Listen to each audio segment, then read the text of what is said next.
नमस्कार। ग्रामीण महिला विद्यापीठ के एकलव्य चैनल पर आपका स्वागत है। कल हमने पार्ट 2 तुलसीदास के 3 चौपाइयों का शब्दार्थ और व्याख्या देखी थी। अब हम चौथी चौपाई के शब्दार्थ और व्याख्या देखेंगे। सबसे पहले शब्दार्थ देखें। कौशिक यानी विश्वामित्र, बद यानी मूर्ख, कालवंश यानी मौत के वश में, भानुवंश यानी सूर्यवंशी, निरंकुश यानी उद्दंड, हटकऊ यानी रोको, खोरी यानी दोष, असंकु यानी शंका रहित, सुजस यानी सुयश, अछत यानी छोड़कर, बरने पारा यानी वर्णन कर पाएगा, घालुक यानी नाश करने वाला, वीरव्रति यानी वीरता के मार्ग पर चलने वाला, अशोभा यानी अक्रोधी, करनी यानी कार्य, जनावही यानी परिचित कराना, विद्यमान यानी सामने प्रकट, कथाई यानी कहते हैं। अब हम व्याख्या करेंगे।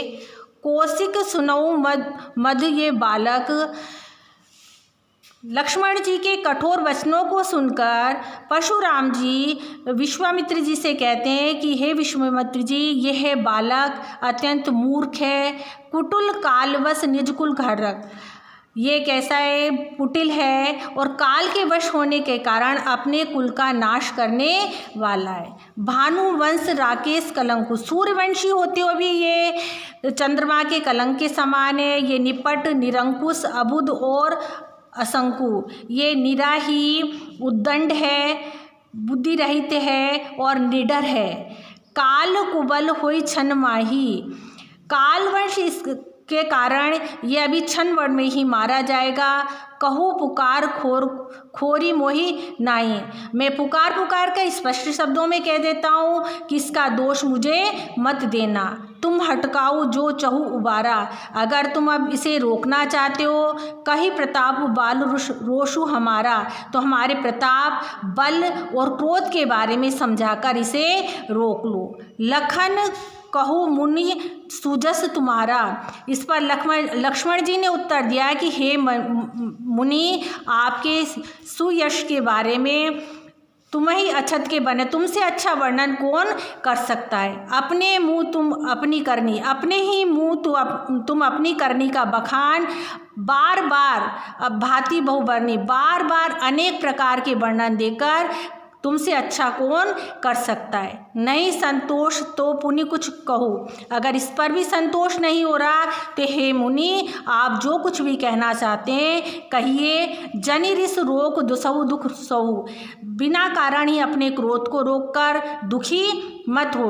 वीर व्रति तुम धीर अशोभा, तुम वीरता के मार्ग पर चढ़ने वाले हो, वीर पुरुष हो, बलशाली हो, तुम्हें गाली देना शोभा नहीं देता है। सूर समर करनी करे, सूरवीर व्यक्ति तो वह होता है जो युद्ध भूमि में शूरवीरता का कार्य करता है। कहीं न जनाबई आप, जो ना कि अपनी वीरता का वर्णन से दूसरों को परिचित कराता है। विद्यमान रन पाई रिपुर, कायर कथई प्रताप, कायर व्यक्ति ही रणभूमि में शत्रु की भांति अपनी कथा का बखान करते हैं, ना कि वीरतापूर्ण कार्य करते हैं।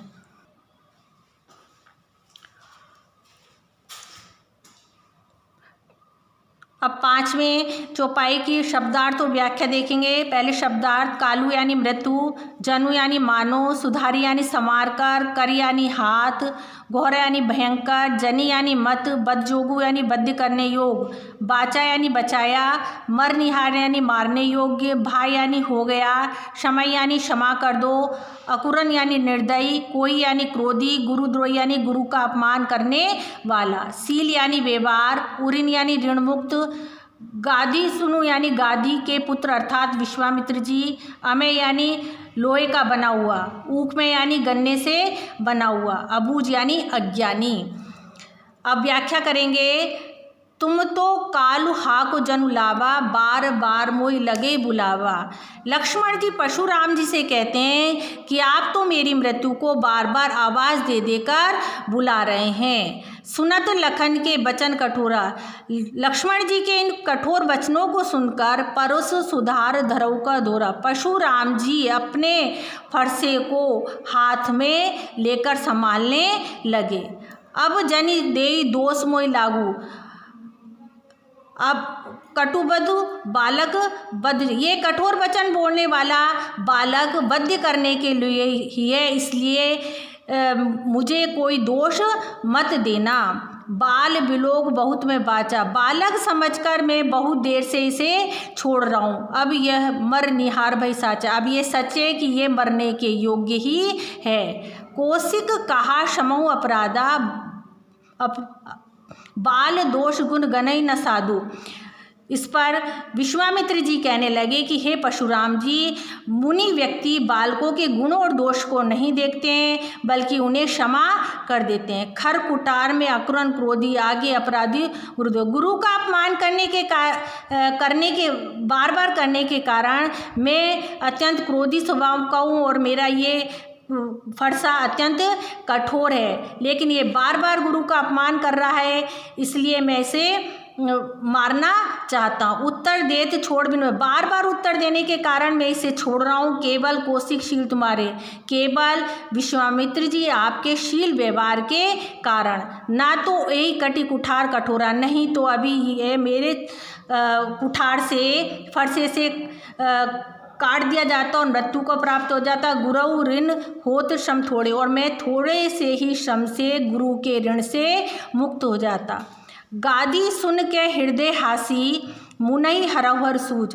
गादी सुन यानी गादी के पुत्र विश्वामित्र जी यह सुनकर हृदय में मनी मन हंसने लगे। मुनई हरियत कि देखो इस मुनि को हरा ही हरा सूझ रहा है। ये राम और लक्ष्मण को साधारण क्षत्रिय समझकर उसे हराना चाहते हैं, लेकिन राम और परंतु वे अभिज्ञ हैं कि राम और लक्ष्मण कोई साधारण क्षत्रिय नहीं है। ऊप में खांड ना ऊप में, ये कोई गन्ने से बनी हुई शक्कर नहीं है, बल्कि ये क्या है, ये तलवार, खांड यानी तलवार के समान है।